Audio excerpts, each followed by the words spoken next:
Hello, it's me again. So earlier today, or not too long ago, I was doing a video about this hearing, and I was like, when did news articles start being evidence of a crime or evidence of anything? I am something of a legal buff, and both sides do this, and I don't like it. It seems it's almost more of a smoke and mirrors technique than any actual, and they both do it. Both sides do it, have done it, regardless of. I think the left does it far more, but I've seen my side do it. I'm like, why are you doing that? That's not evidence. That's just a in legal theory, in evidentiary rules. If you're in possession of the first best evidence, you can't submit a copy of that evidence as if it's valid. And if you're in possession of the first best evidence and you lose that evidence for whatever reason, you're still not allowed. Generally, sometimes they use that second best effort or evidence. But anyways, in the following congressional hearing, they present a video of a Michael Wolff. I didn't know who this guy was. I looked him up. Here, let's look at the ChatGTP answer for who this guy is first. I didn't know at first, so I just, who is this guy? All right. Here's what I can find about Michael Wolff and the specific claims he made about seeing Polaroid photos involving Jeffrey Epstein and Donald Trump. Some of this is alleged, contested. I'll try to lay it out. Okay, so he is a Trump hater. Wrote books called Fire and Fury, Siege, Landslide, many of which focus on Donald Trump negatively, I'm sure. He has done a lot of interviews with Jeffrey Epstein. In fact, Wolff says he has 100 hours of taped interviews with Epstein from before Epstein's second arrest. Well, so why are we relying on his lying fucking mouth if he has 100 hours of interviews? Certainly somewhere in there, in 100 hours of interviews, there has to be something about Donald Trump. Certainly he would ask about Donald Trump because Donald Trump ran in 2016.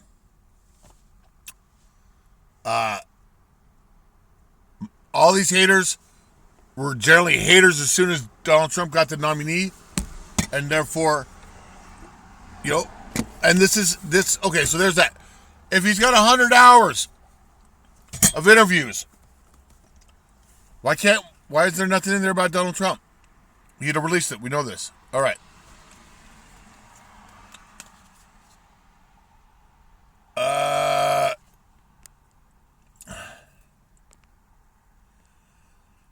The photos were allegedly kept in Epstein's safe in his Palm Beach mansion. How did he know that? Okay, so maybe Epstein bragged about having dirt on Trump. Does this mean he had dirt on Trump?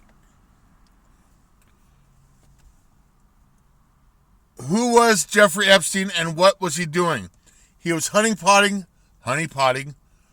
powerful people to blackmail them, to influence them, to control them.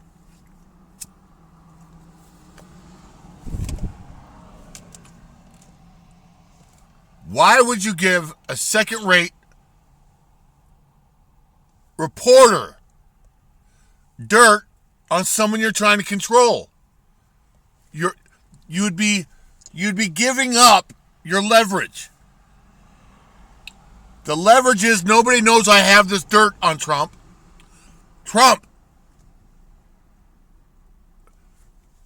He would want that dirt to be secure if Trump was elected.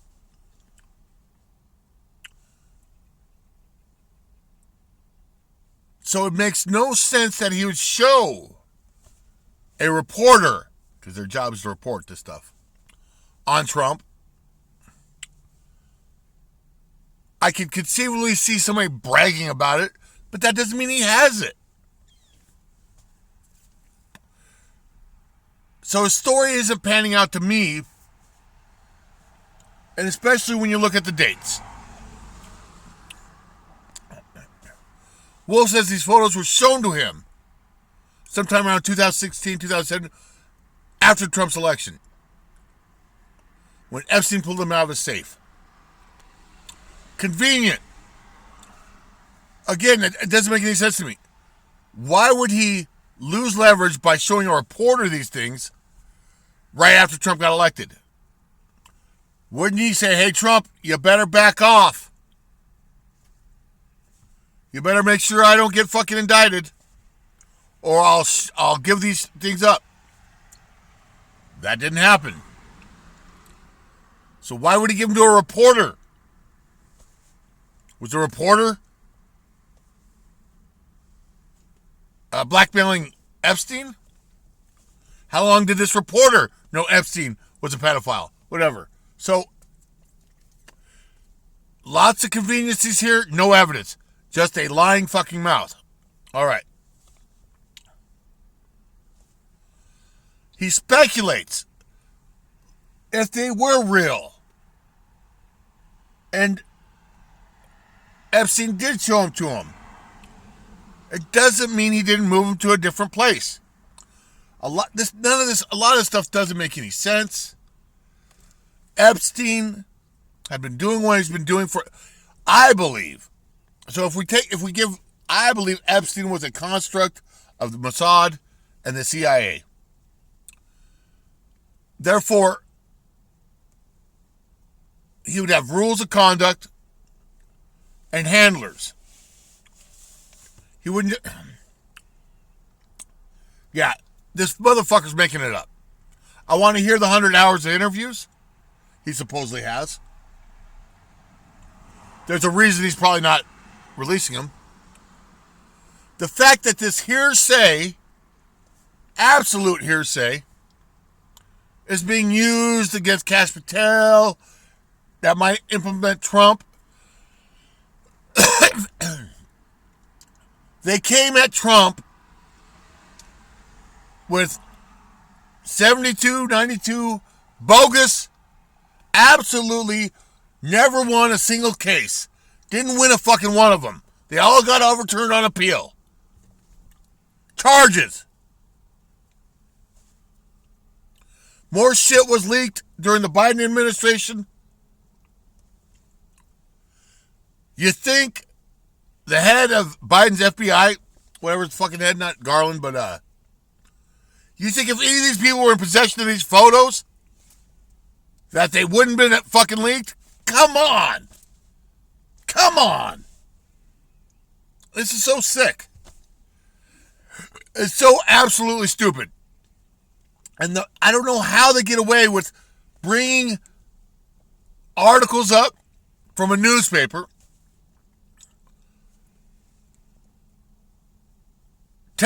video testimony from schmucks. Trove or lewd photographs of girls was discovered in a safe inside financier Jeffrey Epstein's Manhattan mansion. Author Michael Wolff has conducted numerous interviews of Jeffrey Epstein. I'm going to play for you a video clip of what Michael Wolff said Epstein told him was in the safe, and what he showed the author was in this safe. So let's please play that clip now. Elected. And I was sitting talking to Epstein, and he said, "Wait a minute, I got to show you something." And then he went into his safe, and he came out with photographs. They were Polaroids, I think, and he kind of spread them out like playing cards, and it was Trump. It is Saturday, September. How big is safe? Right, like.